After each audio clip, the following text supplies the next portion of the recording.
hockey for the New Jersey Devils in the NHL. Assistant Special Agent in charge at the DEA recently reached out to me to ask if I could help spread awareness for the New Hampshire Youth Summit on Opioid Awareness, an event taking place on Tuesday, March 7th. It's no secret that we have an opioid abuse epidemic in America, and it's really hitting home in my home state of New Hampshire. Chances are you know someone who is suffering as a result on being dependent on opioids, and it's a super hard addiction to kick. You guys really are the future of our great state, and with your help, we can overcome this epidemic, and this event is an awesome place to start. This summit was a starting point. More work needs to be done. For a look at where we go from here, we sat down with Tracy Backert, a recovery coach and mother of a son in recovery, and the summit's organizers, John Delina of the Drug Enforcement Agency and Jim Wahlberg of the Wahlberg Youth Foundation. My hope is that they're going to talk to each other. They're going to talk to their parents, they're going to talk to their siblings, and just make healthy choices. I mean, we're talking about the state of New Hampshire is like this big. And per capita, they have the most overdose deaths in the country. That's scary. You know? And John, what do you think was most powerful for the kids today? You know, I think when you get a big group of kids like we had today together, there's a certain amount of energy that's in the room. But I think the feedback that I got right away, right after the event, is the same feedback that I got in Lowell.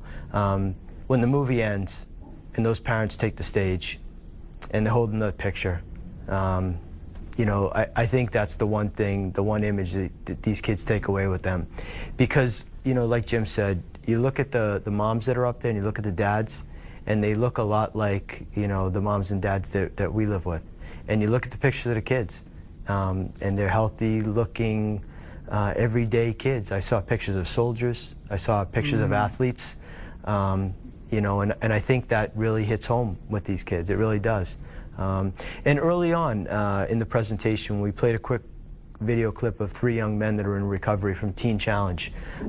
Just a clip of their stories alone. It certainly hits home, you know, when these kids hear those stories. And Tracy, I know that you know some of the families that were up there on that stage. And I think a lot of the kids in the audience knew them as well. They were kids that my kids went to school with. One of them was my daughter's first babysitter. We knew a lot of them, and I know those kids knew a lot of them as well. Tell us a little bit about your story.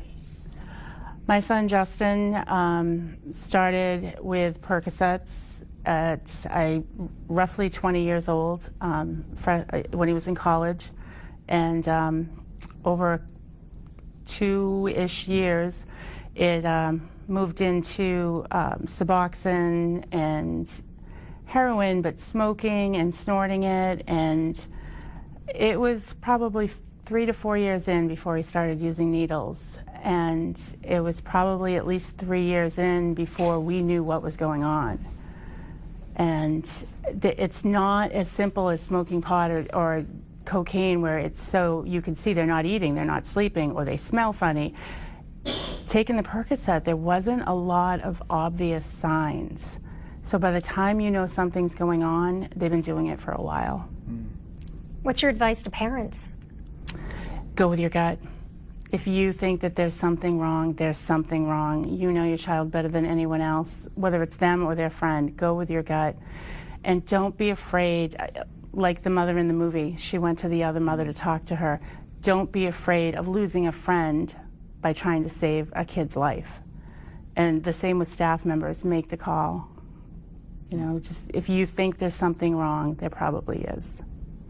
The problem is that people have these issues and they pick up the phone looking for help. They finally have their kid prepared to go somewhere or talked into it or whatever it is, right? And there's nowhere for them to go. Right. You know, it's... and it's a small window that they're willing to go. It's a teeny window, right? And it's like, I'll go. And if you don't have the place for them to go right then and there, they ain't going anymore. In New Hampshire last year alone, we took in 12,500 pounds of unwanted or unused prescriptions. Wow. New Hampshire alone, 12,500 pounds. We need to keep that up. We're coming up, April 29th is our next drug take-back day. You know, again, people ask me all the time, this isn't in my home, what can I do? This is something everybody can do. Clean out the medicine cabinets. Don't let it fall victim to your children's friends coming over the house, or an electrician or a carpenter that might be in your home and it ends up in the wrong place. Let's get it out of the house. The kids need to not be afraid to tell on a friend, not feel that they're betraying them. They could save their life. You know, I'd rather have my friend angry than dead. And we need to push that as well, that if you know that your friend has tried it and he's not listening to you, you have to let somebody know. Parents want to act like if I don't address it, if I don't acknowledge it, maybe they'll just go away. And it's not going to go away, because we just saw, 100 parents on that stage that looked just like this lovely woman, and just like me, and just like John, and just like you. And they love their kids just as much as any of us, right? And the kids are gone. The kids are gone. So we need parents to come out and have a conversation, man, to talk to their kids. It's no longer McGruff and coloring books. We're having a different conversation than we've ever had, ever, with these kids, and we're starting younger and younger when we're having that conversation. And sadly, there's no playbook for this. We can't look back into some playbook and say, all right, this is what we're going to say and how we're going to do it, because it's different now than it was ever before. But places like New England, and having partners like the Mark Wahlberg Youth Foundation and guys like Jim that are willing to join us, we're trying to figure this out as we're going, and we're having some success. Today was a great example of how we can have some success. We brought a lot of kids together. We talked about a very serious message, but we did it in a positive way. We empowered these kids to leave here, to feel good about themselves, to be able to make good, healthy decisions, to have a conversation. You heard from Jim Moser, who said, go home and talk to your parents. Talk to the people in your family about what you saw here today. That's our hope. John Delana mentioned the very important DEA Drug Take-Back Day. Again, that's happening on April 29th. You're encouraged to clean out those medicine cabinets and take your unused medications to a drug take-back site. The more than 100 locations will be announced on April 1st. Very easy way to help the cause. Students and families out there, we want to hear from you. Kids, we hope that you're feeling inspired and empowered after the Youth Summit and watching tonight. We need to educate our friends. We need to educate our siblings and our parents. We don't need to have any more pictures up on this screen. It doesn't stop here though, guys. Don't forget, this thing continues. Take this message home like Jim said. So here's your challenge. WMUR and DEA 360 are teaming up to launch the Empower Youth Video Project. We want you to use your voices and send us a 30-second video on how you can make a difference in your community by empowering action.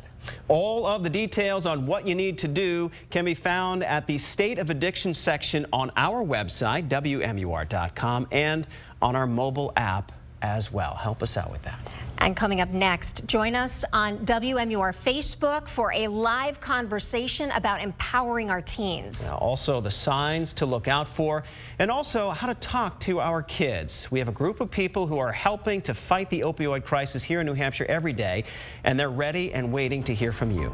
Thank you for joining us tonight. Our hope is that students and family members feel inspired and that they have the power to make a difference after hearing so many stories of addiction, recovery, and how living a healthy life can lead to success. If you take anything away from this half hour, the reminder from the Mosier family to have the conversation. It all starts with you. Clean out those medicine cabinets, speak up, and find healthy alternatives. Please join us now on Facebook to continue the conversation, and have a great night. Like you've heard countless times today, we need to be together.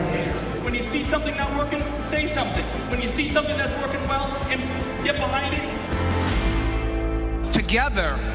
Together, we can make a difference, okay? Together. Alone, we're not gonna make much of a difference, but together we can make a difference, and we can beat this thing.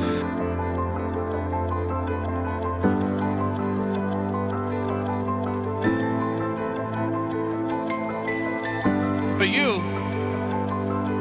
you're the next generation. You're the future.